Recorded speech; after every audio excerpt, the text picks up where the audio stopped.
मित्रों, औपचारिक press conference को शुरू करते हुए मैं आपके पड़ोसी राज्य हिमाचल प्रदेश से आता हूं, 4 बार का सांसद हूं। वर्षों से जिला परिषद, बीडीसी, पंचायतों के चुनाव देखते आए। नगर परिषद के, कॉरपोरेशंस के चुनाव हुए। लगता था हर जगह ऐसा ही होता होगा, लेकिन जम्मू कश्मीर में युवा नेतृत्व को आगे बढ़ने के लिए वो पर्याप्त अवसर नहीं मिलते थे। वो संभावनाएं यहाँ पर कम थी। केवल 2-3 परिवारों तक यहाँ की लीडरशिप को सीमित किया गया, लेकिन अनुच्छेद 370-35 से आर्टिकल 370 एंड 35A को हटाने के बाद ये संभावनाएं खुली और युवाओं को आगे बढ़ने का अवसर दिया। जनता को अपने प्रतिनिधि चुनने का मोदी जी ने अवसर दिया है। कुछ लोगों ने इसका विरोध किया, बहिष्कार करने की बात की, बायकॉट करने की बात की, लेकिन अपने राजनीतिक दलों के अंदर भी उनके दबाव बना। जनता ने भी रुख चुनावों की ओर किया और आज आप सबके सामने है कि 5 चरण पूरा होने के बाद ये कहा जा सकता है लोकतंत्र की जीत हुई है। India is world's largest democracy and in any democracy I think it will be the biggest achievement is a fair elections. And let me say this and emphasize on this, that this has been fair elections, free and fear free elections as well. लोगों ने डराने का बहुत प्रयास किया कि ये होगा वो होगा, लेकिन आवाम डरी नहीं। जनता ने बढ़ चढ़कर भाग लिया है। मतदान कश्मीर और जम्मू दोनों में बहुत अच्छा हुआ है। ये लोकतंत्र की जीत है। As far as abrogation of Article 370 and 35A is concerned, many have got the benefits of this. Whether it is the scheduled tribes, Valmikis, Gurkha Samuday community, or the Western Pakistan refugees. Even the women of Jammu and Kashmir, they have got the advantages of this. They have got their rights.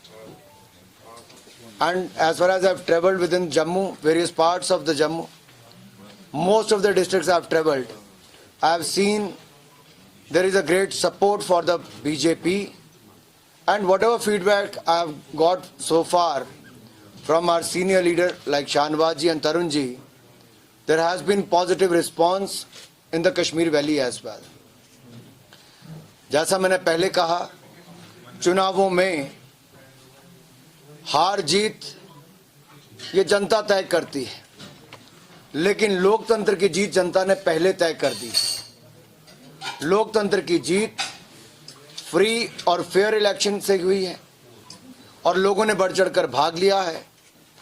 Jammu Kashmir के विकास के लिए district development committees के चयन हो, उसके लिए बढ़ चढ़कर भाग लिया है। और मैं केंद्र सरकार की ओर से इतना ही कहना चाहता हूं, केंद्र सरकार की ओर से फंड्स की कोई कमी जम्मू कश्मीर के विकास के लिए मोदी जी के नेतृत्व में ना पहले आई है ना आगे आएगी। जम्मू कश्मीर के लिए अगर आप देश भर के राज्यों से तुलना करेंगे, दुगना ही दिया है, कम नहीं किया है। एम्स हॉस्पिटल अगर कहीं 1 मिला होगा तो यहाँ 2 मिले। सेंट्रल यूनिवर्सिटी कहीं 1 मिला होगा तो यहाँ 2 कैंपस मिले। IIT मिला, IIM मिला, मेडिकल कॉलेजेस 1 नहीं 5-5 मिले, डेंटल कॉलेजेस मिले। केंद्रीय विद्यालय से लेकर नर्सिंग कॉलेजेस से लेकर बाकी सब मिला है। और श्रीनगर तक आने वाली रेलवे लाइन को भी जिस तरह से कश्मीर को रेलवे लाइन से जोड़ने का प्रयास किया गया, ये भी अभूतपूर्व थे। अटल बिहारी वाजपेयी जी के बाद अगर जम्मू कश्मीर की जनता का सही मायने में विश्वास किसी व्यक्ति में बढ़ा है तो नरेंद्र मोदी जी में बढ़ा है। इंसानियत, कश्मीरियत, जमहूरियत की बात को और आगे ले जाते हुए जम्मू कश्मीर में विकास की एक नई शुरुआत करना, नई ऊंचाइयों पर ले जाना, ये अपनी ओर से किया है। मुझे खुशी इस बात की है कि जम्मू कश्मीर में पिछले 1.5 वर्ष में ना कोई पथराव हुआ, बाकी घटनाओं में भी कमी आई है और ये अपने आप में जम्मू कश्मीर को विकास की नई ऊंचाइयों की ओर ले जाने वाला है।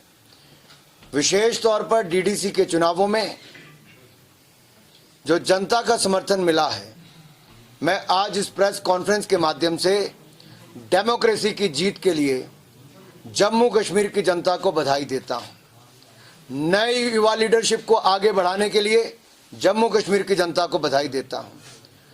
परिवारों की राजनीति से मुक्ति दिलाने के लिए जम्मू कश्मीर की जनता को बधाई देता हूं। 2-3 परिवारों में सिमटी हुई से मुक्ति दिलाने के लिए जम्मू कश्मीर की जनता को बधाई देता हूं। रोशनी एक्ट में जिन लोगों का चेहरा बेनकाब हुआ है, जिस एक्ट को ही गैर कानूनी और असंवैधानिक कहा गया, the high court has said this act is illegal and unconstitutional.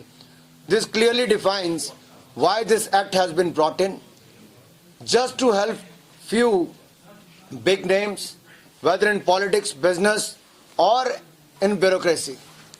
I am glad the court has taken initiative and there has been a fair inquiry into that, and I am sure 3.42 lakh canal land of Jammu and Kashmir will get back, will be given back to the state of Jammu and Kashmir, and there will be action against those who are involved in those corrupt practices.